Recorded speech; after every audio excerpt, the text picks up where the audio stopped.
And welcome back to the next lecture. As I said, let's get into and talk about vlogs and entertainment as video styles. Let's deconstruct and see what the video styles are like for this, so you can then take those learnings when you're thinking about filming and creating these yourselves. And we're going to look at some real world examples of their style, and also we'll touch on their niche and exactly what it is that they're doing. But we'll look at some real world examples, look at some great creators, both big ones and some smaller channels too, and see what they're doing, so that now you know your audience and purpose. If you're thinking about vlogs and entertainment, how should these look to be successful? What do I need to include, and how do I need to film these? Also, I'm going to touch on the purpose of this niche. Maybe you're umming and ahhing about maybe it should be a hybrid between two, or perhaps this isn't the style for me. We talk about purpose, what they're generally used for, and money too. If your purpose is to make money from these, be it ad revenue or all other ways that I'm going to explain to you how that's done, we're going to talk about money also. So before I jump into the real world examples of this and we can look at some creators I'll share with you and we'll discuss, let's talk about first the purpose. Now, the purpose is usually to grow yourself as a brand and or entertain. Now, what I mean by that is, as a vlog entertainment channel, you as the person presenting this are the main focus of attention. Now, you might think all videos are like that, but I'm going to show you in the next few examples that actually that's not always the case, and you don't need to be the presenter and the face of your videos and your channel. But with vlogs, generally speaking, yes, you do. And they're to grow you as a brand. Someone comes in and follows you as a brand, as a person. For then, if your purpose is to monetize this, to funnel them to another site to purchase, or just to watch and entertain and get ad revenue, you are going to be the main focus of attention. Vlogs are usually meant to grow you as a brand, or your business as a brand, and or entertain. So earnings from this, as I mentioned, if you're trying to grow an audience, a loyal audience that are going to follow you no matter what you do,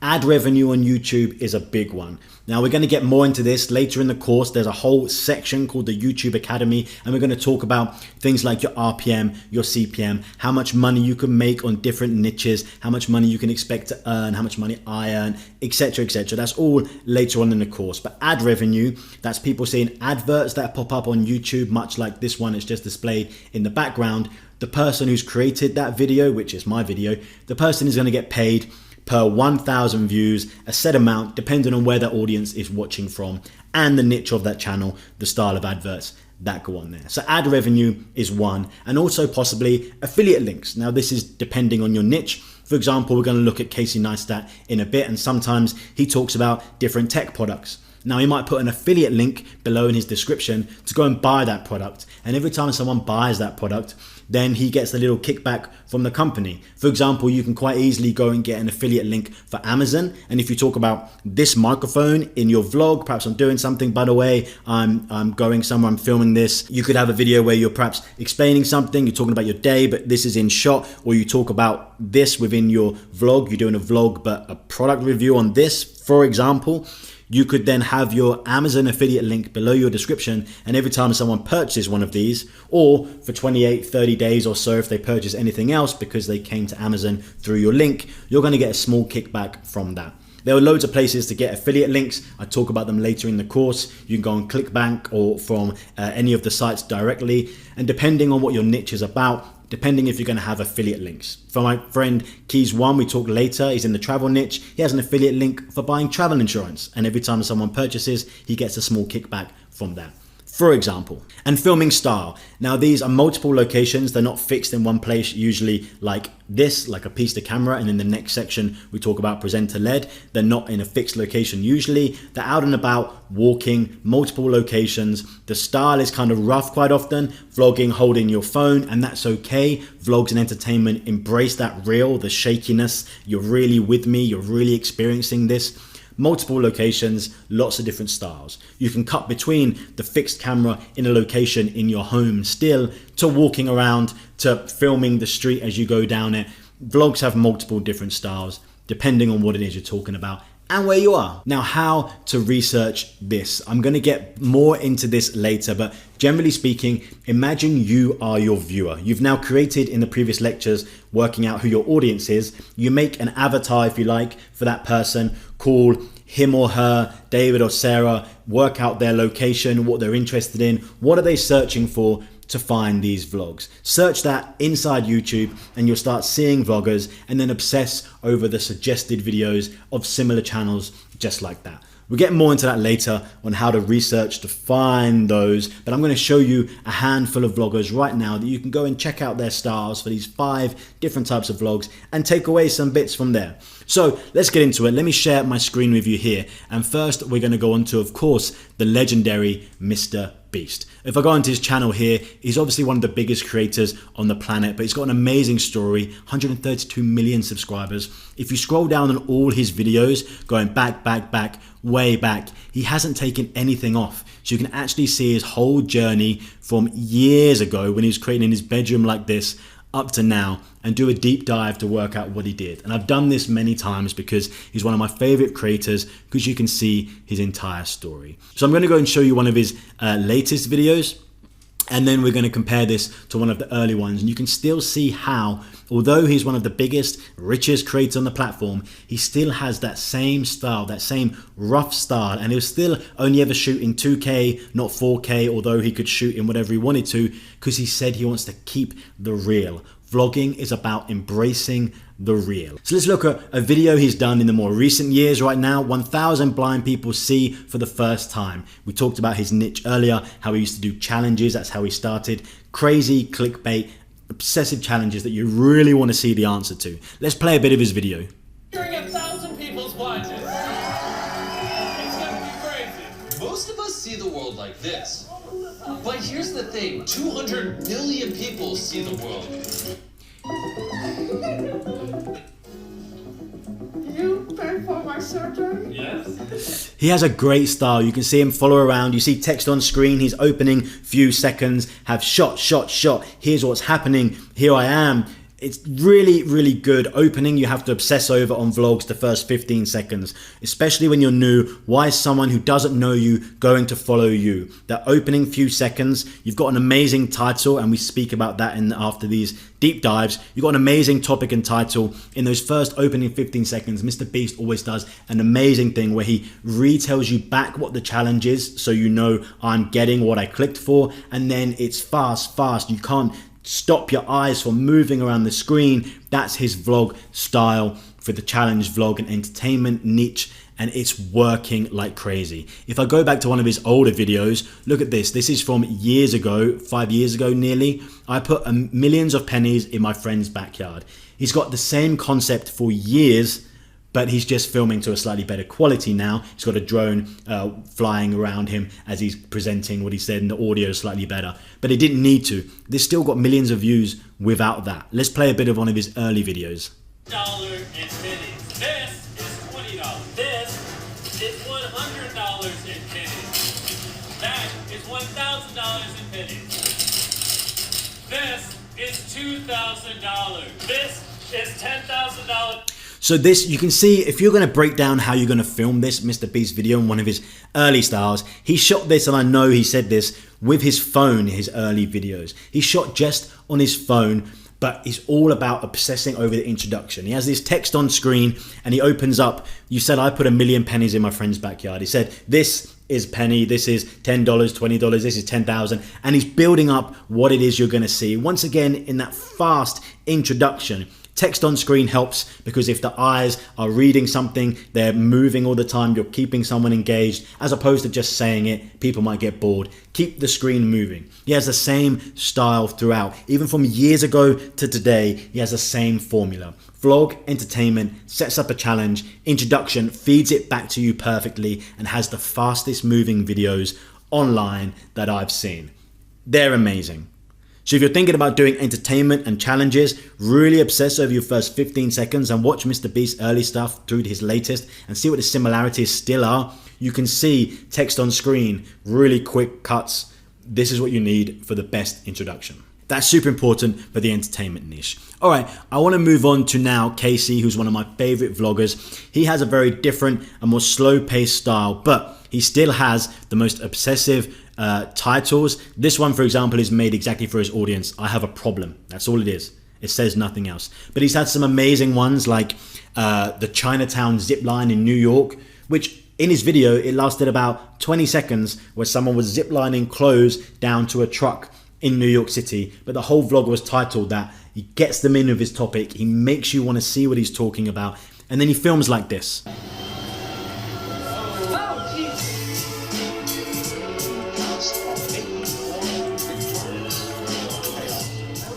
He has a really cool style. He always opens up with something a little bit gripping, like what's happening, something cool, like that crash he almost had. Comes to camera and introduces himself. And he has all different shots, from shot on his phone. Remember guys, phone, that's all you need. Shot on his phone for this. And then also hybrid, he comes into his studio like this, and he sits down and shoots on a DSLR much like this, and sits down and talks to camera. He's hybriding the vlog entertainment channel somewhere between presenter-led and vlogging out on the street. And it's really great to watch how he mixes these two styles together.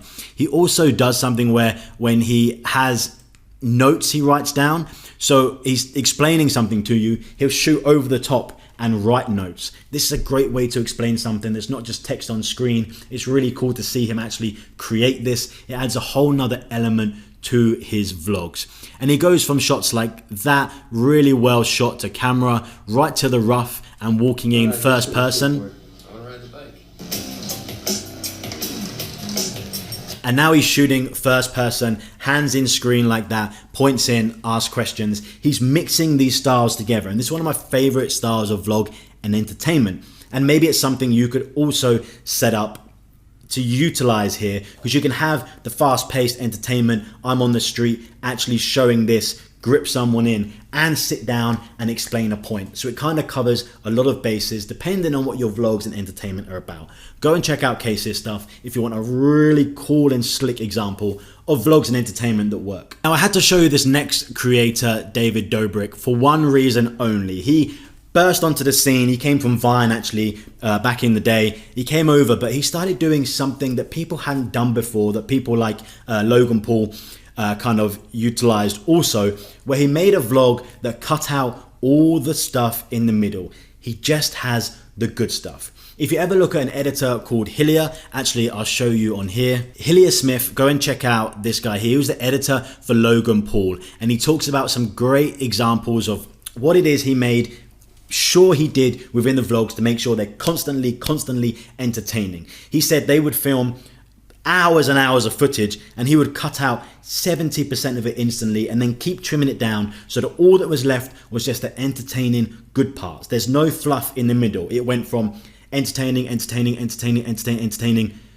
for the whole video. So it didn't have to have a story as such. There was somewhat of a story, a topic about it, the one small bit that's happening, and all around that vlog for entertainment was entertaining pieces.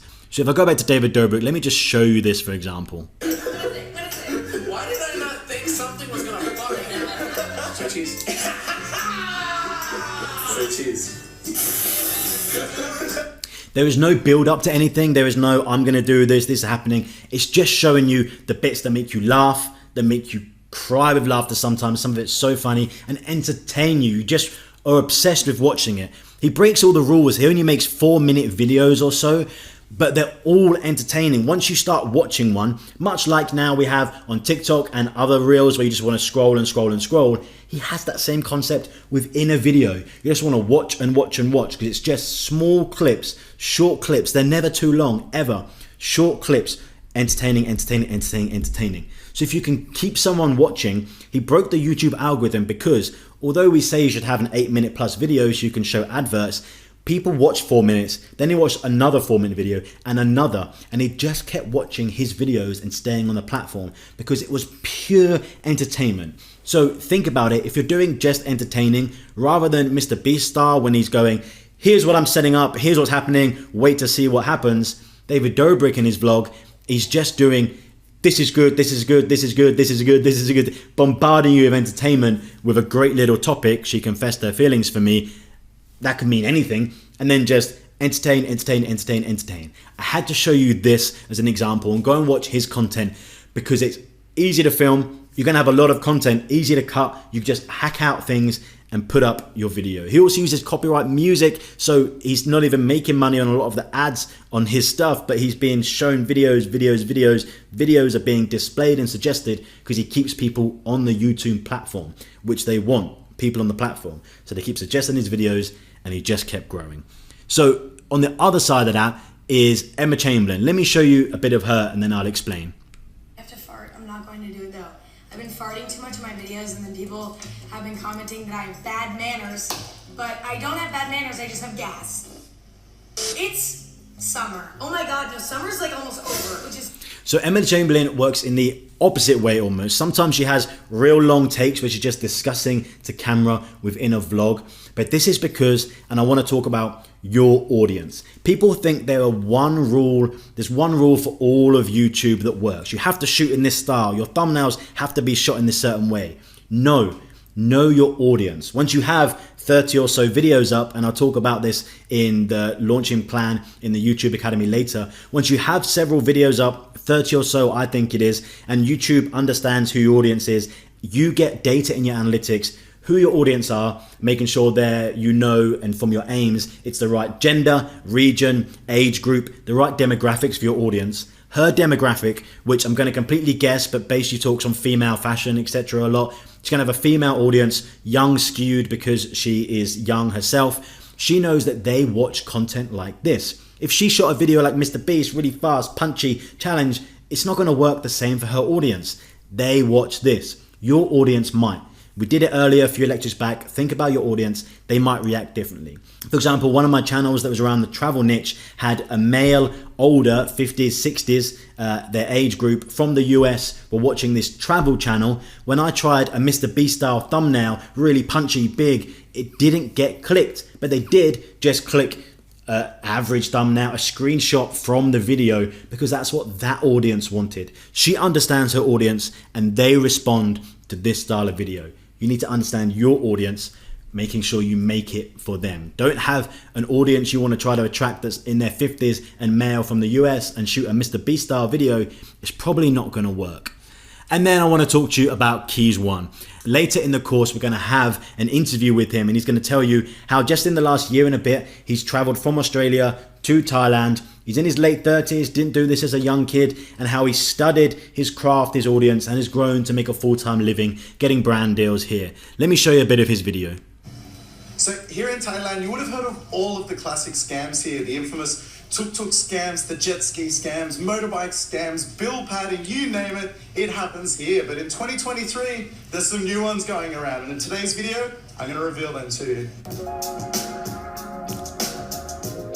So his style is really cool. Like he has like talking to camera, explaining bits, goes into B-roll about it. Talking to camera, explaining bits, B-roll about it. Talking to camera, B-roll, in this like format. And because his audience is generally male, US, slightly older, 50 plus, most of them in their 40s plus, he's able to talk. They have a longer retention span. The younger audience need change.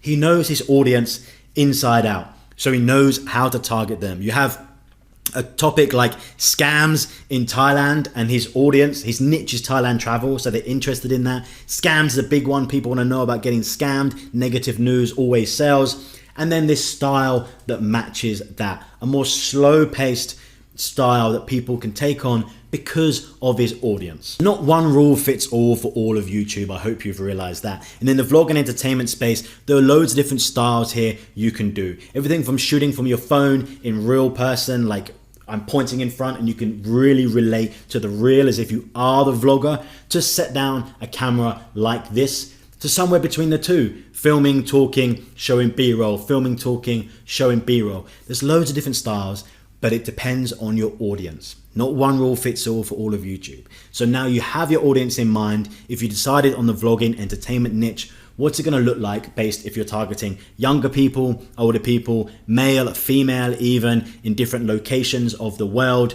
You need to start thinking about this. So that was vlogs and entertainment. Go away and study some of those people that I've shown you here, definitely those 5 vloggers at least, and see what you can break down from their styles, and then you can work out how they're filming this with a phone. We talk about equipment later on. or with a camera, how the audio is done. We're getting to that in the equipment section. But next we're gonna go and talk about presenter-led videos. Lots of you might just wanna discuss, maybe you wanna talk about certain products, or you wanna discuss the news or something going on with you're interested in, and present to camera like this. Think anything from tech review to makeup tutorial, anything presenter-led where you are presenting for the entirety or most of the video. We're gonna get into that in the next lecture right now.